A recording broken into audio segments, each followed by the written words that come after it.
Ryan Gravenberch កើតថ្ងៃទី16ខែឧសភាឆ្នាំ2002នៅក្នុងទីក្រុង Amsterdam របស់ប្រទេសហូឡុងគាត់មានកម្ពស់ 1.90 ម៉ែត្រ ហើយតួនាទីលេងជាខ្សែបម្រើការពារពីឆ្នាំ2009ដល់ឆ្នាំ2010 Gravenberch ជាយុវជនរបស់ក្លឹបបាល់ទាត់ Zeebrugge របស់ប្រទេសហូឡុងហើយនៅក្នុងឆ្នាំ2010រហូតដល់ឆ្នាំ2018ក៏ផ្លាស់ប្ដូរទៅចូលរួមជាមួយនឹងយុវជនរបស់អាសាគាត់លេងជាមួយនឹងអុយ17របស់អាសាបង្ហាញខ្លួនបាន21ប្រកួត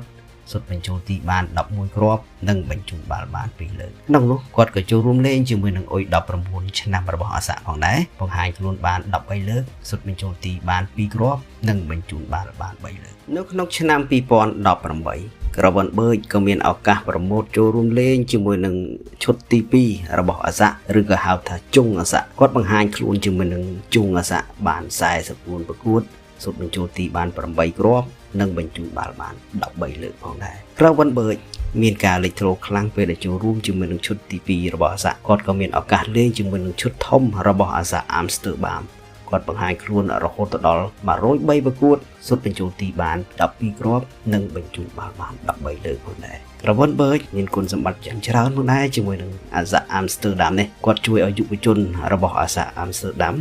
ឈ្នះពានរង្វាន់យុវជនអាយុក្រោម17ឆ្នាំមួយលើកនិងរួមចំណែកជួយឲ្យឈុតធំរបស់អាសា Amsterdam លើកពានរង្វាន់លីកកំពូលរបស់ប្រទេសហូឡុង3លើកនៅក្នុងរដូវកាលឆ្នាំ2018-19 រដូវកាលឆ្នាំ2020-21និងរដូវកាលឆ្នាំ2021-22ក្នុងនោះក៏ជួយឲ្យអាសា Amsterdam ឈ្នះពានរង្វាន់ Holland Cup 2លើកផងដែរនៅក្នុងរដូវកាលឆ្នាំ2018-19 និងរដូវកាលឆ្នាំ2020-21នៅក្នុងឆ្នាំ2022ក្លឹបបាល់ទាត់របស់ប្រទេសអាល្លឺម៉ង់ Bayern Munich ទិញ Gravenberch ទៅចូលរួមក្នុងតម្លៃខ្លួន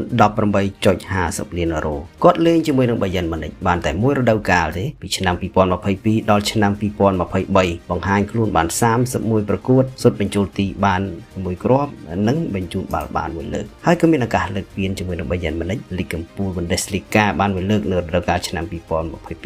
នេះហើយនិងពានរង្វាន់ German Super Cup 1លើកផងដែរនៅក្នុងរដូវកាលឆ្នាំ2022-23នៅក្នុងឆ្នាំ2023ក្លឹបបាល់ទាត់ហង្សក្រហម Liverpool របស់ប្រទេសអង់គ្លេសទិញ Gravenberch នៅក្នុងតម្លៃខ្លួន40លានអឺរ៉ូ Gravenberch បង្ហាញខ្លួនចូលរួមលេងជាមួយនឹងក្លឹបបាល់ទាត់ហង្សក្រហម Liverpool ពីឆ្នាំ2023ដល់ឆ្នាំ2025នេះបានចំនួន89ប្រកួតសុទ្ធបញ្ចូលទីបាន5គ្រាប់និងបញ្ជូនបាល់បាន6លើកGravenberch ក៏មានឱកាសលើកពានជាមួយនឹង Liverpool 2គ្រឿងផងដែរក្នុងនោះមានដូចជាពានរង្វាន់ League Cup នៅរដូវ